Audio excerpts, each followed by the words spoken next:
de Jésus, lève-toi, sois éclairé, car ta lumière arrive et la gloire de l'Éternel s'élève sur toi. C'est le prophète Ésaïe qui a écrit le livre d'Ésaïe. Il s'appelle le prophète messianique car il a plus prophétisé sur la venue du Messie.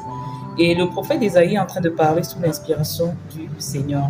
Et certainement, il s'adresse à un Israélite de souche.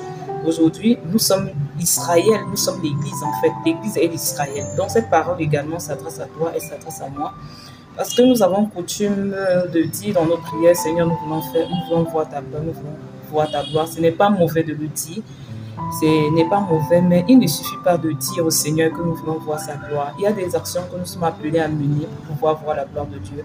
Ce que le Seigneur a fait, il le fait. Ce que nous sommes appelés à faire, nous également, nous sommes appelés à faire. Et Ésaïe nous parle des actions que nous sommes appelés en tant que disciples de Jésus à poser pour pouvoir être des témoins de la gloire de Dieu. Et parmi ces actions, il commence par nous dire quelque chose. Il nous demande de nous lever. Lève-toi, ça veut dire sors d'un état dans lequel tu étais, sors du laxisme, sors de la paresse, sors de tout ce qui t'empêche de vivre Dieu, sors du péché. Lorsqu'il finit de nous demander de nous lever, il nous demandait d'être éclairés. Et par quoi est-ce que Ésaïe nous demande d'être éclairés? La Bible nous dit dans le livre de Jean 1 que le commencement de toute chose a été la parole de Dieu. Et la Bible dit que dans la parole de Dieu, il y a la vie et que c'est la vie de cette parole-là qui nous éclaire. Lorsque Ésaïe nous demande de nous lever et d'être éclairés, Ésaïe est en train de nous demander, en tant qu'enfants de Dieu, de nous lever nous-mêmes et d'aller nous-mêmes chercher la lumière dans la parole du Seigneur. Parce que la parole que nous avons, c'est un parchemin.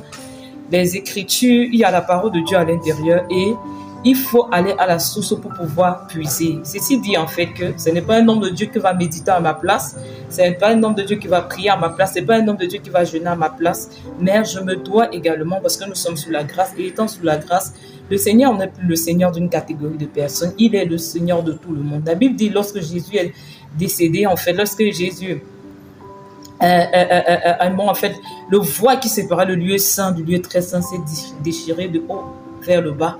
Donc, c'est-à-dire pour nous laisser désormais un libre accès dans le lieu très saint. Et la Bible dit que la chair de Jésus était un voile qui recouvrait la divinité et qu'il a inauguré au travers de sa chair qui était le voile, une route nouvelle afin que nous ayons accès à la présence du Seigneur. Donc, n'importe qui veut vivre Dieu est appelé à entrer dans sa présence. Nous ne sommes plus au temps du souverain sacrificateur où il fallait que, au temps de la loi, où il fallait qu'un seul homme soit habilité à entrer dans le lieu très saint. Mais nous sommes à une époque où tout le monde a le